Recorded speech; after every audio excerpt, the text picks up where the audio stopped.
지난주에 이어서 이 사계명을 계속해서 살펴보려고 합니다.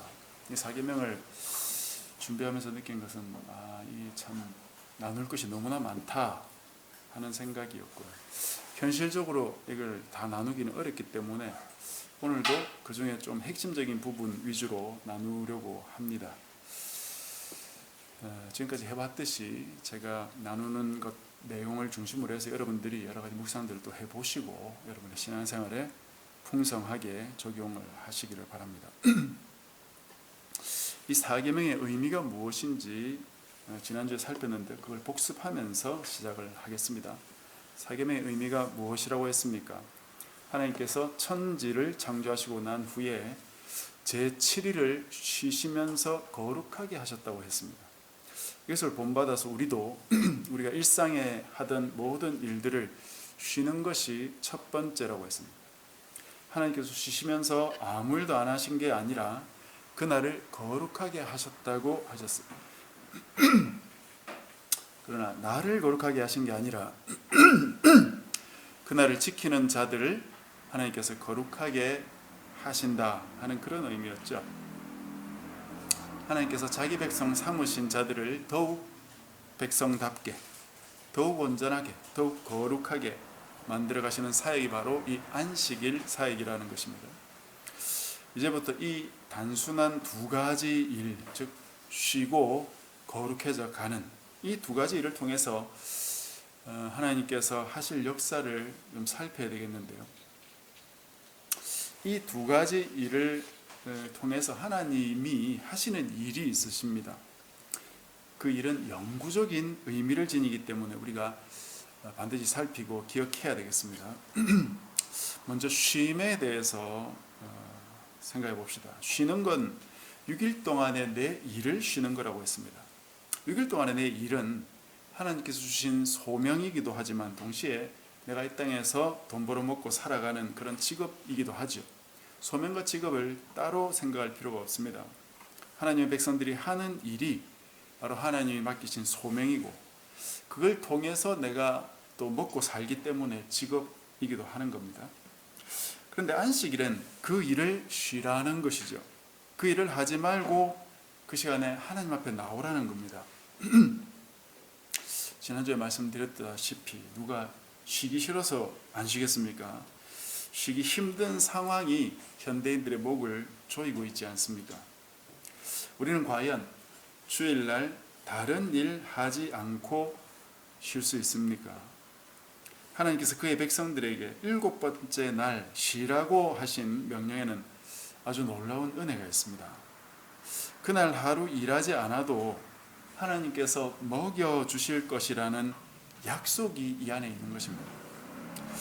여기서 우리가 선후 구별을 잘 해야 됩니다.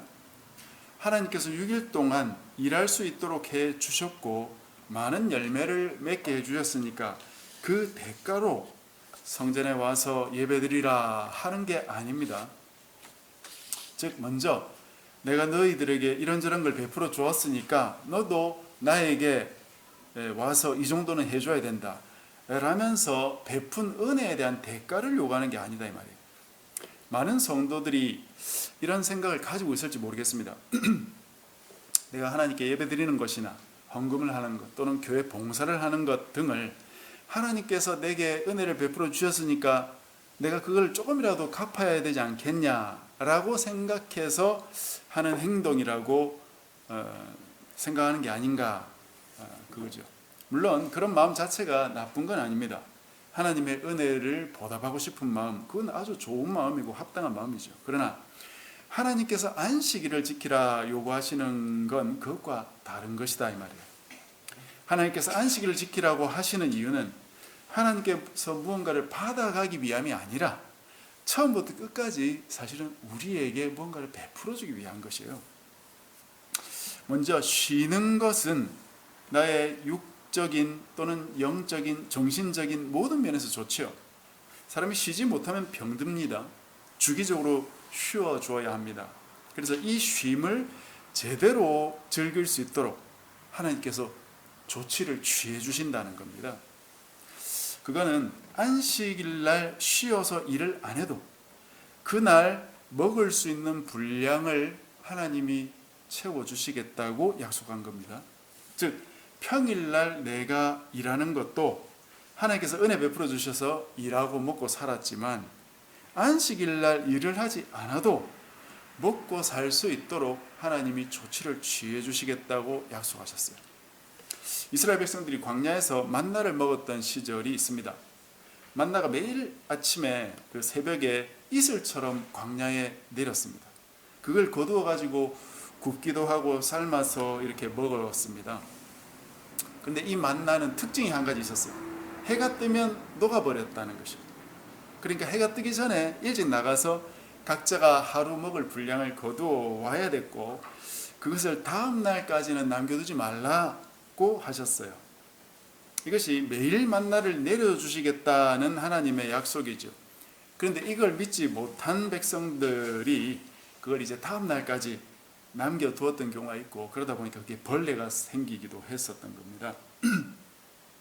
하나님은 만나를 주실 때부터 이스라엘 백성들을 매일 먹이시겠다고 약속하셨던 것이고 불순종한 백성들은 다음날 혹시 만나가 안 내리면 어떻게 하냐, 이거 지금 오늘 내렸을 때 많이 챙겨두자 라고 하면서 많이 챙겨가지고 다음날까지 남겨두었다 이 말입니다. 그런데 놀라운 일은 안식일 전날에는 이틀분을 거두어 가지고 안식일 날까지 두어도, 즉 그 다음 날까지 두어도 신기하게 만나가 상하지 않고 벌레도 생기지 않았던 것이죠. 안식일 날 일하지 않아도 하나님께서 먹을 수 있도록 챙겨주신다는 그 약속을 성취하셨던 것입니다. 이게 가만히 생각해 보면 아주 놀라운 일입니다. 이 만나에 대해서 어떤 학자들은 그거는 그 특정 지역에 어느 순간 있었던 자연적인 일로 보는 학자들이 있어요. 그래서 그게 그 사막의 어떤 지역에 아마 이렇게 이슬처럼 이렇게 내렸던 것이 먹을 수 있는 것이 아니었을까, 그렇게 보는 학자들이 있다 이 말입니다. 그러나 이 일을 생각해 보면은 자연적인 현상이 아니죠. 어떻게 똑같은 만나가 하루는 평일날은 그 다음 날까지 두면 상해버리고 안식일날은 그 다음 날까지 두어도 괜찮냐 이거죠. 그것은 분명히 자연적인 현상이 아니고 하나님께서 개입하셨다는 거예요. 하나님이 자기 백성들을 먹이시기 위해서 이런 특별한 역사를 이루셨다는 것이죠. 그래서 하나님께서 안식일날 일하지 않아도 먹을 수 있도록 챙겨주신다는 그 약속을 하나님이 지키셨다는 것입니다. 여기서 우리가 알아야 될 것은 안식일이 제7일만 있었던 것이 아닙니다. 모든 절기도 다 안식일에 포함되어 있었습니다. 예전 성경에는 월삭이라고 했는데 지금은 초하루라고 번역되어 있습니다. 매월 1일입니다. 그날도 안식일처럼 지켜야 했어요. 또 매년 여러 가지 절기들이 있지 않았습니까? 6월절, 오순절, 초막절 이런 것들이 있었는데 그런 것들도 역시 안식일이었어요. 이런 안식일뿐만 아니라 1년 단위로 지켜야 되는 안식일도 있었습니다. 오늘 우리가 읽은 본문이 바로 그 내용이에요. 매년 드리는 11조에 대해서 나와 있고요. 앞부분에. 그 뒤에는 매 3년마다 드리는 11조가 또 나와 있고요. 그리고 15장으로 넘어가면 매 7년마다는 면제년이라는 걸 지키도록 그렇게 또 나와 있습니다. 여기에는 매 7년 면제년까지 나와 있지만 레위기에 보면은 이 면제년 뒤에 면제년이 7번 반복되는 7749년 후에 50년째가 되는 그날은 희년으로 또 지키도록 되어 있습니다. 이 모든 것들이 다 안식일에 포함되는 것입니다. 그래서 하나님의 안식일을 하루라고 생각하지 마시고 하나님이 지정해서 쉬게 하는 모든 절기와 해를 다 말하는 것으로 이해해야 됩니다. 이 모든 안식일 동안 하나님께서 광야의 안식일에 만나를 거두지 않고도 먹이셨듯이 일하지 않고 먹을 수 있게 해주신다는 것이에요. 안식일 중에 제일 긴 게 바로 안식년, 즉 7년 면제년과 희년이거든요. 그래서 이것을 대표적으로 좀 살펴보는 것이 좋겠습니다. 7년마다 안식년, 즉 면제년이고 그때마다 쉬어야 했기 때문에 1년 동안 농사를 짓지 못했습니다. 농사를 짓지 않기 때문에 한 해 동안 먹을 양식을 구하는 게 아주 심각한 문제죠. 어디서 한 해 동안 먹을 게 나오겠어요? 하루가 아니고 한 해 동안 먹을 게 나와야 돼요. 하나님께서 뭐라고 하셨냐? 6년째 농사한 것으로 2년 동안 먹을 수 있게 해주겠다고 약속하셨어요. 즉 6년째 농사한 것이 풍년이 들게 해서 그 이듬해도 먹을 수 있게 해주겠다는 것이에요. 이게 바로 면제년인데, 희년은 더하죠. 희년은 이제 50년째 되는 해인데 이때는 3년치 먹을 게 필요했습니다. 왜 3년치입니까? 48년째 되는 해에 농사를 짓고 나면 49년이 면제년이죠. 그때 농사를 못합니다. 그리고 50년째는 또 희년이니까 농사를 못해요. 그래서 48년째 되는 해에 3년치 식량을 주셔서 49년 안식년과 50년 희년, 그 2년 동안 쉬게 하시면서 희년에 또 농사를 못 지으니까 그 다음에까지 먹을 것까지 3년치 양식을 주시겠다고 하신 것입니다. 그게 바로 레위기 25장 20절에 나오는 내용인데, 여러분 그 주보에 제가 인쇄해 두었으니까 한번 보십시오. 제가 그 부분 한번 읽어보겠습니다. 레위기 25장 20절입니다. 만일 너희가 말하기를 우리가 만일 7째 해에 심지도 못하고 소출을 거두지도 못하면 무엇을 먹으리요 하겠으나 내가 명령하여 6째 해에 내 복을 너희에게 주어 그 소출이 3년 동안 쓰기에 족하게 하리라. 이 본문에 이 본문이 이제 희년이 49년째냐 50년째냐 이런 것이 이제 학자들마다 조금 다릅니다만은 우리 관심은 그것보다는 하나님께서 희년째 3년 먹을 양식을 주셨다는 것을 기억하는 것이 좋을 것 같습니다. 이처럼 하나님은 자기 백성들에게 쉬라고만 하시고 먹고 살 것은 너희들이 알아서 해결하라 그렇게 말씀하지 않으셨다는 것. 쉬라는 명령을 주셨으면 그것 때문에 발생할 문제까지도 해결할 방법을 다 하나님이 제공해 주신다는 것입니다. 하나님이 책임지신다는 것이에요.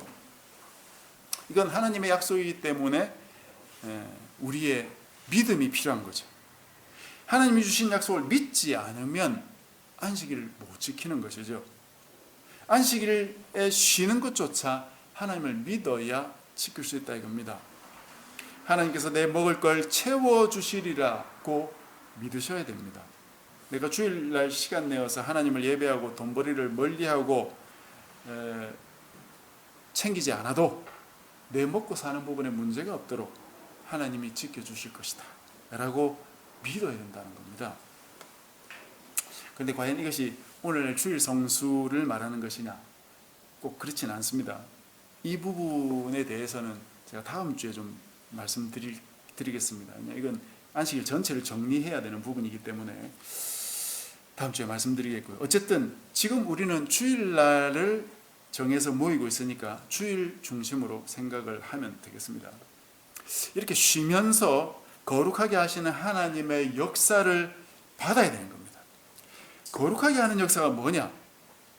하나님이 우리를 거룩하게 하시는 그 실체가 뭐냐? 그것을 이제 좀 살펴야 되겠는데요. 오늘 본문에 보면 11조가 두 가지 종류로 나오죠. 11조를 드리라 하는 것은 뭘 말하는 걸까요? 예배를 드리라는 거죠. 즉 예배를 통해서 거룩하게 되는 일을 말하는 것입니다. 22절에는 매년 드리는 그 소산의 11조가 나오고요. 28절에는 매 3년 끝에 드리는 11조라고 또 나옵니다. 그리고 15장에 넘어가면 조금 전에 말씀드렸듯이 면제년, 제 7년마다 나오는 면제년 이야기가 나오고요. 그리고 16장에 가면 3대 절기인 6월절, 7절, 초막절 이런 이야기가 나옵니다.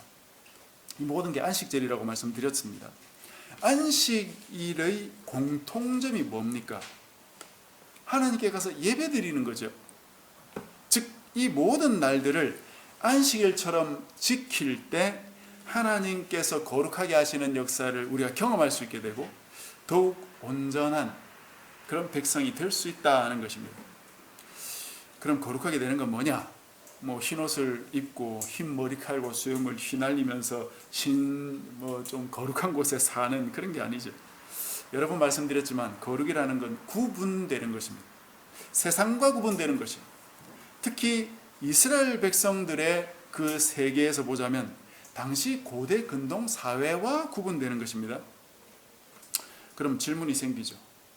도대체 안식일을 지키면서 쉰다고 다른 이방인들과 무슨 구분이 되겠느냐 하는 거죠. 안식일을 쉬고 예배드린다고 다른 이방인들과 특별히 다를 게 뭐가 있겠습니까? 그들도 자기 신들에게 예배드리고 절기를 지키는데 말입니다. 오늘 본문을 잘 읽어보면 그것이 다가 아니라는 것을 발견할 수 있습니다. 매년 드리는 11조를 보면 소산의 11조, 즉 농사를 해서 드리는 11조 말합니다. 과일이나 곡식이나 이런 것들. 즉 추수한 것의 10분의 1을 하나님께 가져와서 바치면서 감사드리면서 예배를 드리는 것이고, 그 예배 후에 같이 예배 드리는 자들이 나눠 먹게 되어 있었죠. 그걸 통해서 하나님 경외하기를 배워야 된다, 그렇게 23절에서 말합니다. 농사가 잘 되든 못 되든 그 모든 것이 하나님의 은혜라는 걸 기억하고 10분의 1을 하나님께 떼어 드리고 그걸 예배드리는 자들과 함께 나누어 먹는 것이 바로 하나님을 경외하는 것이다. 그리고 그 아래에 보면 좀 재밌는 내용이 나오는데요. 혹시 내 집과 성전이 너무 멀어가지고 하나님이 주신 그 소산의 10분의 1을 다 싸가지고 가서 예배드릴 수 없으면 그 소산물을 돈으로 바꾸어가지고 성전에 가서 하나님께 드릴 걸 그 돈으로 다시 사서 드리라는 언급이 나옵니다. 안식일을 지키기 위해서 쉼과 하나님께서 거룩하게 하시는 일을 경험하기 위해서 돈을 사용해도 문제가 없다는 거예요. 주일날 돈 쓰는 문제에 대해서 그 목적이 무엇이냐 하는 것이 관건이지 돈을 사용하는 것 자체가 아무런 문제가 없는 것입니다. 방점은 여기 있는 것이 아니고 26, 7절에 나오듯이 너의 권속, 즉 너의 가족과 종들을 포함해서 함께 사는 모든 사람들과 내 성읍에 거주하는 레위인도 함께 챙겨서 즐기라 하셨던 것이죠. 여기서 바로 이 사람들을 챙겨서 함께 먹고 즐기라는 것이 중요한 것입니다. 이어서 나오는 매 3년 11조는 이것이 조금 더 확장됩니다. 레위인뿐 아니라 성중에 거류하는 객, 이방인을 말하는 것입니다. 고아와 과부들까지 챙기라고 나와요. 즉 3년 11조는 이들과 함께 먹으라고 하는 정도가 아니라 네가 사는 그 성읍에 11조를 저축해가지고 이들에게 나누어 주라는 것입니다. 쉽게 말하면 구제죠. 즉 집안의 가족과 종들이 아니라 내 집 바깥에 있는 나와 아무런 상관이 없는 고아와 과부들, 심지어 이방인들까지도 아무런 조건 없이 나의 11조를 모아가지고 그들에게 주라는 것이에요. 못 먹고 사는 사람이 없도록 도와주라는 것이에요. 그것이 바로 거룩한 백성이 되는 길이라는 것입니다. 하나님께서 안식일을 통해서 백성들을 거룩하게 하신다는 것은 안식일에 네가 너의 주변을 돌아보고 네 주변의 가난한 자들과 소외된 자들을 돌아보고 그들을 돕고 그들을 구제하는 사람이 되어가라는 말씀을 주시는 것입니다. 거룩의 개념을 우리가 좀 많이 새롭게 해야 되겠죠. 기도원이나 수도원 들어가서 도 닦듯이 하나님만 만나고 기도만 하고 말씀만 읽고 거기서 주는 뭐 은사나 기적이나 내 몸 치유나 그런 것 누리라는 게 아닙니다. 내가 성경 공부 더 많이 해서 성경 박사가 된다고 거룩해지는 게 아니에요. 내가 사는 내 동네, 내가 사는 구, 나의 도시, 이 여수, 이 나라가 최소한 의식주 생활이 안 돼가지고 괴로움에 치를 뜨는 사람이 없도록 나누어 주며 살아가는 삶이 바로 거룩이라는 거예요. 하나님의 백성들이 거룩하게 산다면 적어도 이 땅에 그런 사람들은 없어져야 정상이라는 거죠. 하나님의 백성들이 10,000,000명이라는 걸 자랑할 게 아니라 부끄러워할 일이 되는 것입니다. 그 중에 하나님의 거룩하심을 본받은 백성이 10%만 있어도 과연 이렇게 되었을까를 생각해 봐야 되는 것이죠.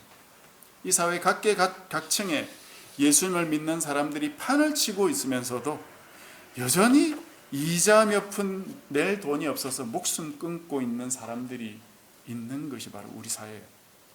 부자는 감사하면서 그 감사한 걸 서민들에게 돌리는 것이 이 나라의 현실들입니다. 이래가지고는 4분의 1이 하나님의 백성이라고 말할 수 있겠습니까?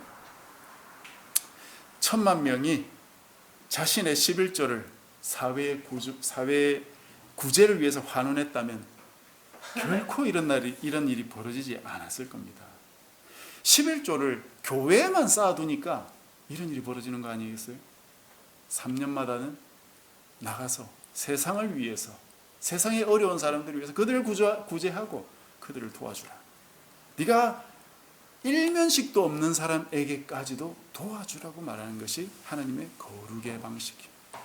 이 부분에 대해서 우리의 일과 우리의 일터에서 많은 생각을 해봐야 되고 우리가 적용하면서 좀 살아가야 되겠습니다. 조금 더 살펴봐야 되겠는데요. 3대 절기는 비슷하니까 우리가 안 봐도 되지만 15장에 나오는 면제년 계명은 이것과 다른 차원이 있으니까 조금 더 살펴봐야 됩니다.